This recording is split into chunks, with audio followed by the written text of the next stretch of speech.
27. Ce matin-là, le ciel était d'un bleu sans nuages. Les hirondelles virevoltaient haut. Thésée, son baluchon sur l'épaule, aspirait l'air pur à plein poumon. Il brûlait d'impatience et d'excitation à l'idée de rencontrer son père. Il essayait d'imaginer les traits de son visage. Avait-il hérité de lui ses épais sourcils broussailleux? Ou bien les boucles de ses cheveux? Le jeune homme chantait à pleine voix. Par moments, une inquiétude le prenait. Comment se ferait-il reconnaître? Et surtout, saurait-il se faire aimer de son père? Mais bien vite, il se rassurait. Je serai suffisamment brave pour que mon père m'accueille à bras ouverts, se disait-il. D'ailleurs, il n'avait pas choisi par hasard de faire la route à pied. Une scène qui s'était déroulée la veille de son départ lui revint en mémoire. Aétra n'était pas tranquille à l'idée de le laisser se rendre à Athènes par la route. « Mon fils, écoute-moi une dernière fois. Même ton père avait regagné Athènes par la mer. Pourtant, la route était plus sûre qu'aujourd'hui. Tu sais bien que celle qui mène de Trézène à Athènes est pleine de dangers. Je t'en prie, prends un bateau. » Mais Thésée, têtu, avait secoué la tête. Il partirait seul, à pied, et qu'importe monstres et brigands, il en ferait son affaire. Le sage Conidas avait bien compris la raison de l'obstination de son élève. « Thésée, pourquoi tiens-tu tant à faire ce voyage à pied? Pour réaliser des exploits et être sûr d'être accueilli en héros par ton père ?» Se sentant deviné, Thésée avait souri. « En quelque sorte, oui, » avait-il répondu. Conidas lui avait alors posé les deux mains sur les épaules.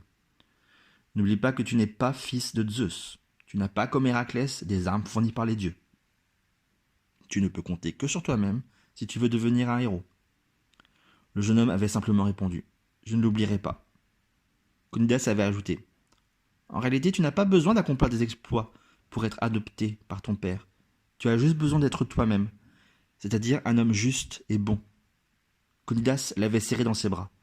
Thésée était ému aux larmes, mais ces sages paroles n'avaient pas modifié son projet. En y repensant ce matin-là, Thésée se félicitait de n'avoir pas cédé. Lui qui n'était pas le chouchou des dieux comme Héraclès, allait montrer au monde entier de quoi il était capable. Il marchait d'un pas joyeux et rapide, tant il était heureux et pressé d'arriver à Athènes. Il avait chaussé les sandales de son père et portait son épée sur la hanche. Ainsi, il se sentait protégé par son père et aussi invincible que s'il avait été armé par tous les dieux de l'Olympe. Lorsqu'il arriva devant le grand théâtre d'Épidore, il ne put s'empêcher d'avoir envie d'y jeter un dernier coup d'œil. Conidas l'avait souvent emmené assister à des spectacles dans ce lieu magnifique. Tandis qu'il s'apprêtait à pénétrer dans l'enceinte, un brigand lui barra le passage. Il avait d'énormes mains, couvertes de poils, et tenait un gigantesque massue en bronze. Il boitait, et son visage couturé de cicatrices était repoussant. Thésée avait déjà entendu parler de cette brute. Il faisait régner la terreur du côté d'Épidore en assommant avec sa massue tous les voyageurs de passage. On l'appelait Corynétès, l'homme au bâton. L'enseignement de Conidas lui revint en mémoire. Ne frappe jamais le premier, l'esquive est la meilleure des défenses. Le brigand se rua sur lui en poussant un cri guttural. Thésée fit front, puis, esquivant d'un geste souple, il se jeta sur le côté. Surpris par la rapidité de Thésée, le brigand se retourna en grognant. Le jeune homme lui faisait face, main nue.